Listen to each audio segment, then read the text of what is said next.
Olá, irmãos. Vamos dar continuidade ao estudo de Epístola aos Hebreus, capítulo 9. Nós já falamos acerca desta epístola, como ela se deu por conta da perseguição aos judeus que estavam se convertendo ao cristianismo, estavam voltando ao judaísmo. E ela vai dizer que não vale a pena voltar, porque a velha aliança é sombra e a nova aliança é realidade. E que não há salvação fora de Jesus Cristo. Tudo aquilo da velha aliança que acontecia no tabernáculo, nos tabernáculos, tanto no templo como no tabernáculo móvel, levava para Cristo. E o tabernáculo da antiga aliança era na terra. Mas o tabernáculo da nova aliança é no céu. Não foi feito por mãos humanas. Quando nós olhamos os 4 evangelhos, ali nós vamos entender que ali fala do ministério terreno de Jesus. Hebreus ele tem uma coisa interessante, ele fala do ministério celestial de Jesus. É como Hebreus fosse um divisor de águas entre o Novo e o Velho Testamento. Porque aqui ele fala do ministério celestial de Jesus. E nesse capítulo 9, ele começa falando dos ritos, ofertas e sacrifícios mosaicos, eram imperfeitos e ineficazes. Ele começa a dizer no versículo 1: Ora, a primeira aliança também tinha preceitos de serviço sagrado e o seu santuário terrestre. Evidentemente que tinha os preceitos sagrados, tinha todo um ritual, tinha lá o local onde se matava o animal, lavava-se no tanque as mãos para entrar no lugar santo, e nos santos dos santos levava o sangue para colocar em cima da tampa da arca, do propiciatório. Com efeito, foi preparado o tabernáculo, cuja parte anterior, onde estavam o candeeiro e a mesa e a exposição dos pães, se chama o santo lugar. Por trás do segundo véu se encontrava o tabernáculo, que se chama o Santo dos Santos, ao qual pertencia um altar de ouro para o incenso e a arca da aliança altamente coberta de ouro, na qual estava uma urna de ouro contendo o maná, o bordão de Arão que floresceu e as tábuas da aliança. E sobre ela os querubins de glória, que com a sua sombra cobriam o propiciatório. Dessas coisas, todavia, não falaremos agora pormenorizadamente. Ora, depois de tudo isso assim preparado, continuamente, entra o tabernáculo, os sacerdotes, para realizar os serviços sagrados. Mas no segundo, o sumo sacerdote era sozinho, uma vez por ano, não sem sangue que oferece por si, pelos pecados e inocência do povo. Vamos entender os versículos do 1 até o versículo 7 aqui.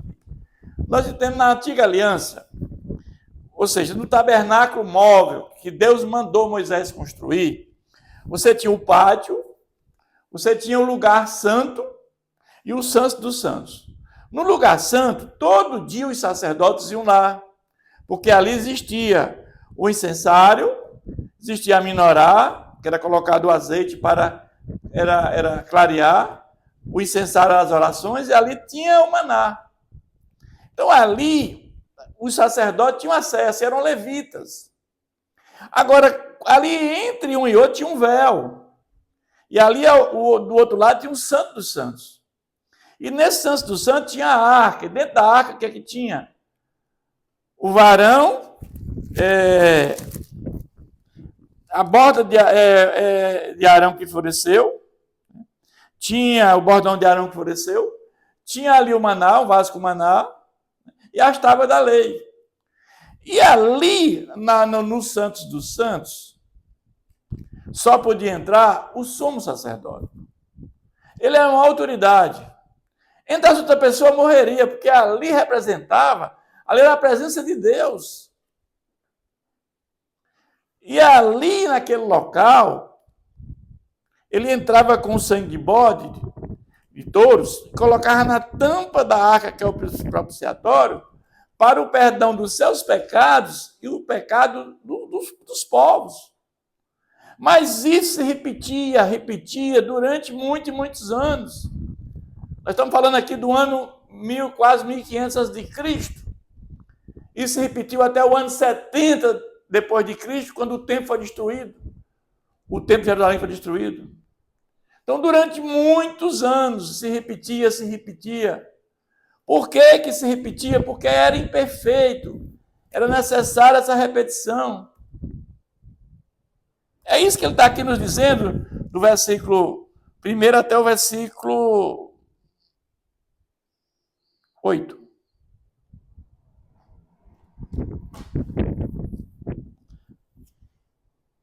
Desculpa.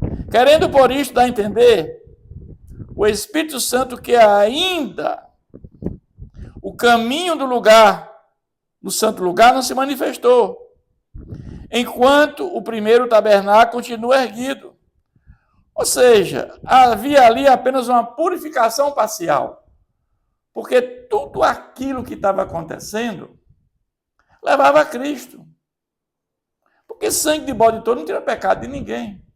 Ali era um cerimonial para levar a Cristo. Somente Cristo fez um sacrifício único por todos nós. É isto uma parábola para a época presente. E segundo esta se oferece tantos dons como sacrifícios, embora isto tocante à consciência seja ineficaz para aperfeiçoar aquele que presta culto. É interessante que, por mais que eles fizessem aquilo, a consciência de cada um permanecia ainda a culpa. Porque o pecado era esse pecado com sangue de bode e touros, a consciência permanecia ainda, né, de forma clara. Ela não era limpa. Mas ele vai partir do 10 dizer: os quais não passam de ordenança da carne, baseada somente em comidas, bebidas e diversos abluções, que é a lavagem do corpo, imposta até o tempo oportuno da reforma. Ou seja, era sacrifício imperfeito, porque ele se repetia, e era necessária essa repetição todo ano. Mas a partir do versículo 11 até o versículo 22, nós vamos ver agora que o sacrifício de Cristo não se repete. Ele é perfeito e eficaz. Agora nós vamos ver que é uma nova aliança em Cristo Jesus. Aquilo que se fazia todos os anos, não há mais necessidade, porque Jesus fez de uma única vez por nós. Jesus levou o seu próprio sangue. É como Jesus adentrasse no Santos dos Santos e ali colocasse o seu próprio sangue. E não há mais necessidade de repetir aquilo anualmente, porque o sangue de Jesus, ele nos purifica de todo o pecado, de toda a culpa, de toda a nossa consciência. A partir do versículo 11 ele diz: quando, porém, veio Cristo, como sumo sacerdote dos bens já realizados, mediante o maior e mais perfeito tabernáculo, não feito por mãos, quer dizer, não desta criação.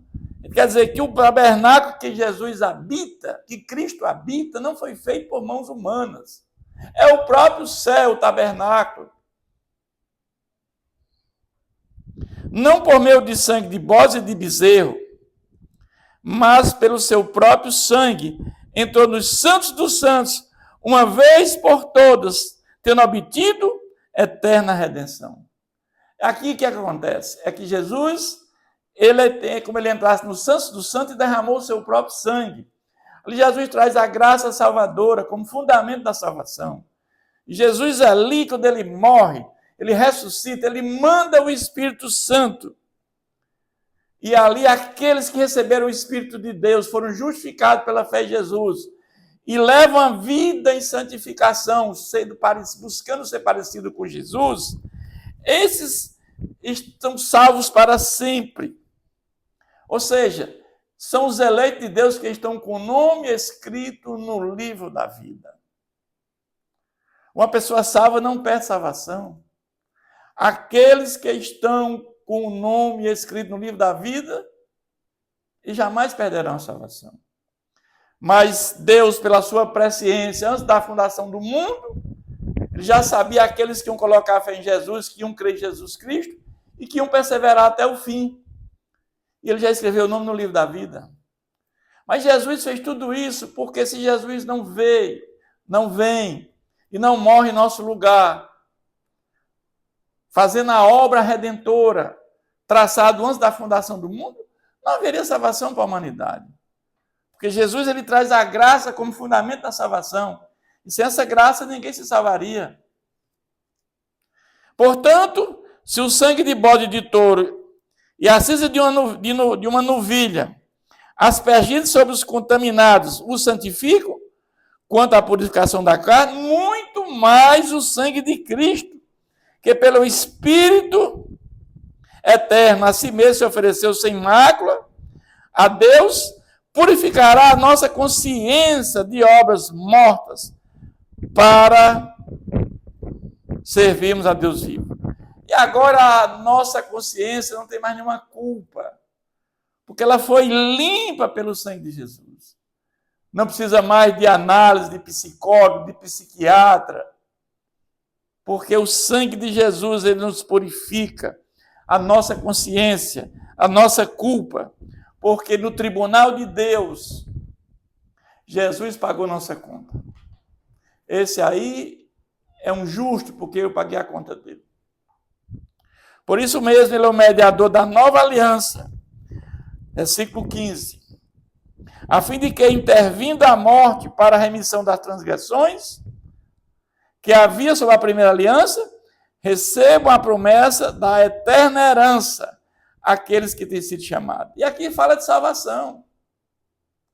E a salvação, simples, ela se dá pela fé no Messias.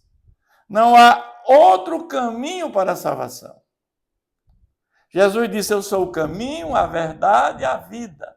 Ninguém vem ao Pai senão por mim. Agora, como é que os nossos primeiros pais se salvaram? Como que Abraão se salvou? Moisés e todos os profetas? Colocando a fé no Messias que viria, olhando para frente. Aquilo que na velha aliança se fazia, aqueles rituais cerimonialistas, levavam a Cristo. Então era isso que fazia a salvação na velha aliança. Era a colocando a fé no Messias que viria. E nós, na nova aliança, no Messias que já veio, olhando para trás, olhando para Cristo que já veio há 2000 anos atrás. Nós olhamos para Cristo, colocamos a fé em Jesus Cristo. E a salvação se dá sempre por fé. Salvação sempre é por fé.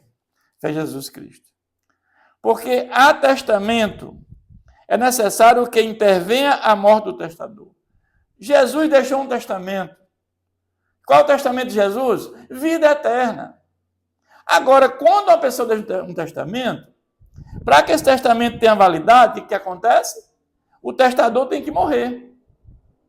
Isso aconteceu com Jesus. Ele testou para nós, dizendo que ia ter vida eterna para todos nós. Mas, diz assim, pois um testamento será confirmado no caso de mortos, visto que de maneira nenhuma tem força de lei enquanto o testador vive.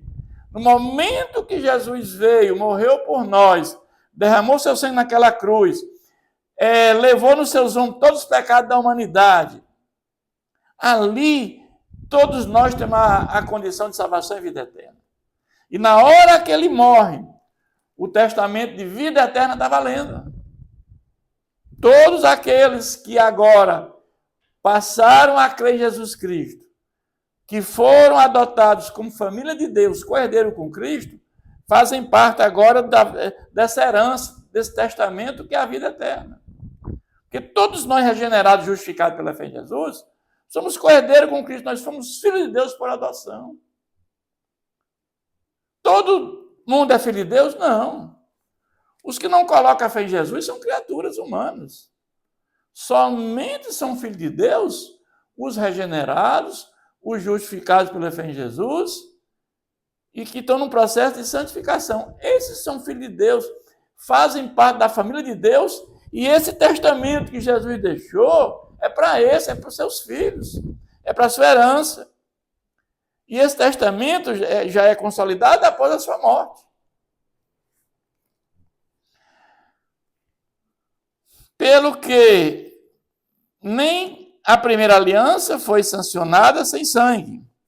Porque, havendo Moisés proclamado todos os mandamentos segundo a lei, todo o povo tomou o sangue dos bezerros e dos bodes com água e lã, tinta de escarlate e sopo, e aspergiu, não só o próprio livro, também como todo o povo, dizendo: este é o sangue da aliança, a qual prescreveu para vós outros. Igualmente também aspergiu com sangue o tabernáculo e todos os utensílios do serviço sagrado. Com efeito, quase todas as coisas, segundo a lei, se purificam com sangue. Sem derramamento de sangue, não há remissão. Não há remissão sem derramamento de sangue. É por isso que na velha aliança tinha aquele cerimonial com sangue. Mas aquele cerimonial ele levava a Cristo. Porque o que realmente nos purifica e nos salva é a obra da segunda aliança, a nova aliança. Sem a qual, sem derramamento de sangue, não há remissão do pecado. Então, por isso que Jesus precisou derramar o seu sangue. Porque sem derramamento de sangue não haveria salvação para a humanidade. Mas ele vai, a partir do versículo 23 até o versículo 28, falar que o sacrifício de Cristo é eficaz para sempre. Diferentemente do que acontecia na antiga aliança, que o sacrifício de animais era repetido anualmente durante muitos anos, por mais de 1.500 anos, o de Cristo é eficaz e é para sempre. Era necessário, portanto, que a figura das coisas que se acham nos céus se purificasse com tais sacrifícios, mas as próprias coisas celestiais com sacrifícios eram superiores. Ou seja, o tabernáculo terreno era sombra. Aquilo que purificação através daquela cerimônia terrena era sombra. E o sacerdócio de Jesus era realidade. Porque Cristo não entrou em santuário feito por mãos. Figura do verdadeiro, porém, no mesmo céu. Para comparecer agora por nós diante de Deus. Ou seja, Jesus está lá no céu diante de Deus. Jesus veio, morreu, ressuscitou, ascendeu aos céus, mandou o Espírito Santo. Mas Jesus está lá no céu hoje, num corpo glorificado. Natureza humana num corpo glorificado, como ele ressuscitou aqui na terra. E Jesus está lá hoje intercedendo por nós junto ao Pai. Quando nós oramos, e diz que nós não oramos como convém, o Espírito Santo nos ajuda. Jesus, ele pega a nossa oração, lapida e entrega para o Pai. E segundo ponto que Jesus está no céu, preparando uma morada para nós. Ele prometeu que um dia voltaria e levaria a sua igreja, o corpo de Cristo, a sua igreja, a igreja invisível. Essa igreja que só ele sabe, esses que estão com o nome escrito no livro da vida, essa é a igreja invisível. Essa é a igreja que estará com Jesus por toda a eternidade, no novo céus e na nova terra. Isso é que Jesus está preparando para nós. É o seu testamento para seus herdeiros, para os seus filhos adotivos.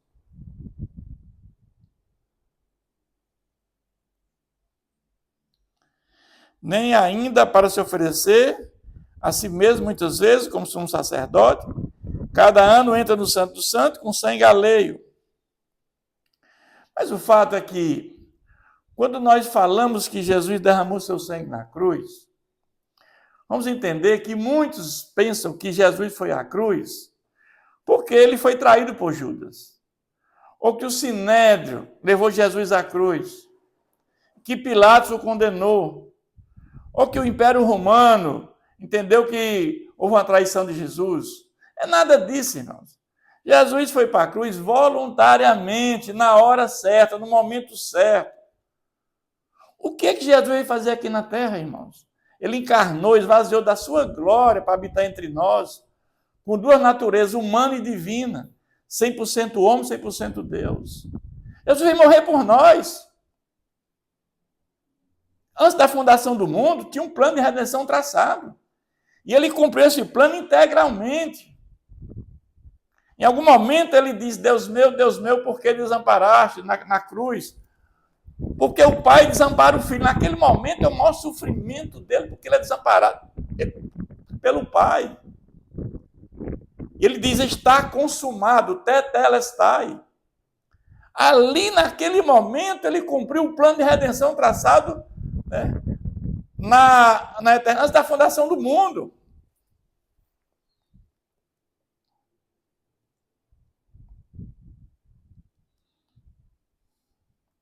Nem ainda para se oferecer a si mesmo, muitas vezes, como somos sacerdotes, cada ano entra no Santo do Santo com sangue alheio. Então, somos sacerdotes, entrar no Santo do Santo com sangue alheio, que era o sangue de bode, para a remissão dos seus pecados e o pecado do povo. Ora, neste caso, é necessário que ele tivesse sofrido muitas vezes desde a fundação do mundo. Agora, porém, ao se cumprir os tempos, se manifestou uma vez por todas para aniquilar pelo sacrifício de si mesmo o pecado. Ou seja, Jesus fez uma única vez. Ele não precisou repetir porque Jesus veio, morreu e o sacrifício dele foi eficaz. Não há necessidade mais de sacrifício de animais. Interessante que quando Jesus passa em frente ao templo, quando Jesus esteve entre nós, os apóstolos de Jesus mostram o templo a Jesus, como era bonito o templo, pedras brancas. Eles foram reformados por Herodes o Grande. Jesus disse, aqui não ficará pedra sobre pedra que não seja derribada. Eu creio que os apóstolos não entenderam aquilo, por quê? Porque ali era o lugar de adoração. E como ia ser derribada? Por que Jesus fala aquilo?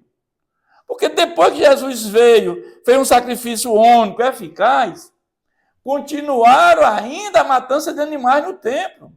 Jesus já tinha subido, Jesus estava na destra de Deus. E continuaram ainda matando animais, sacrifícios, para expiação de pecado, quando Jesus já tinha feito isso. E aí, quando no ano 70 o general Tito, ele destrói o templo, acabou. Hoje só tem o muro das lamentações. Então, ali, na realidade, acabou o sacrifício de animais. É por isso que Jesus fala isso. Não tinha mais sentido. Agora entendendo por que Jesus falou aquilo. Porque Jesus sabia que iam continuar ainda sacrifício de animais onde não tinha mais nenhum sentido. Porque já tinha feito o sacrifício único e eficaz. E assim como aos homens está ordenado morrer uma só vez, vindo depois disso o juízo, assim também Cristo, tendo se oferecido uma vez para sempre, para tirar os pecados de muitos, para ser uma segunda vez sem pecado, aos que aguardam para a salvação. Esses dois versículos é um resumo da Bíblia, irmãos. Jesus está dizendo que todos que morrem, assim que morrem, tem um juízo imediato. Assim que morremos, tem um juízo imediato. Ou a nossa alma vai entrar em gozo eterno no altar de Deus, no paraíso, ou vai para um lugar de sofrimento, chamado Sheol, Hades, ou Tártaro, ou inferno, imediatamente após o juízo. O Espírito volta para Deus que o deu, e o corpo é do pó da terra. Só que isso é um lugar intermediário. Paraíso, seu de Abraão, altar de Deus é um lugar intermediário. E Sheol, mundo dos mortos, Tártaro, inferno, é um lugar intermediário.